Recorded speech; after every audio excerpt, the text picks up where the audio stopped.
Imagine a world where one of the most powerful crime organizations isn't hiding, where gangsters have offices, business cards, and even appear in the phone book. This isn't a movie.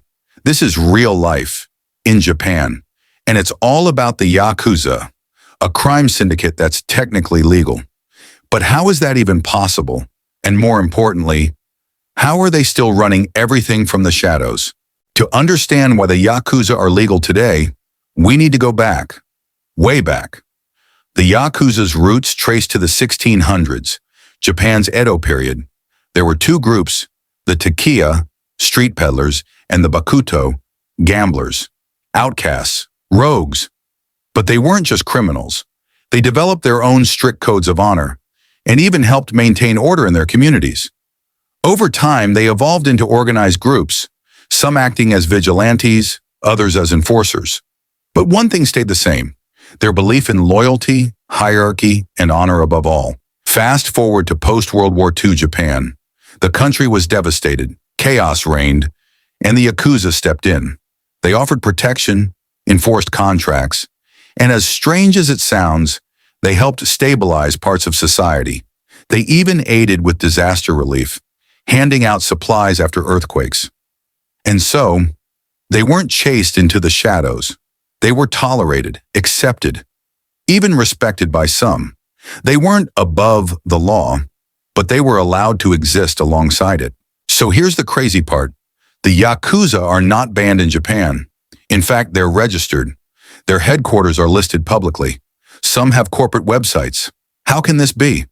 Because Japan's laws don't outright criminalize membership. They criminalize activities, extortion, trafficking, fraud. But being a Yakuza isn't illegal on its own. Why? Because the government believed that if they operated in the open, it would be easier to track them, control them.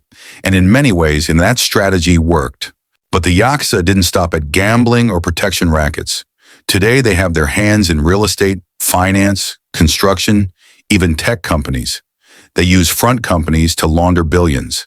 They intimidate rivals, rig bids, and manipulate politics, all behind the scenes.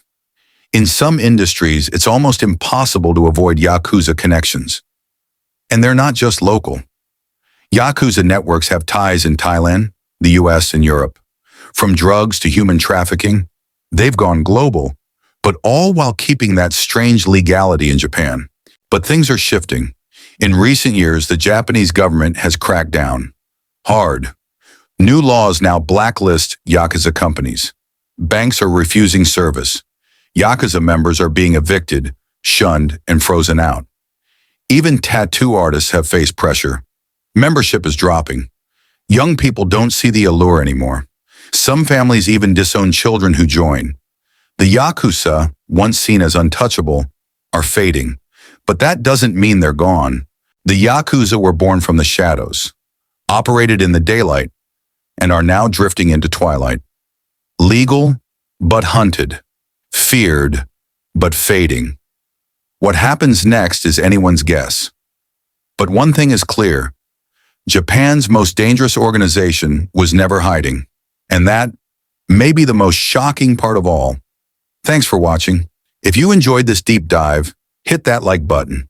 And if you want more content on secret histories, forbidden knowledge, and underworld stories, you know what to do. Subscribe, and I'll see you in the next one.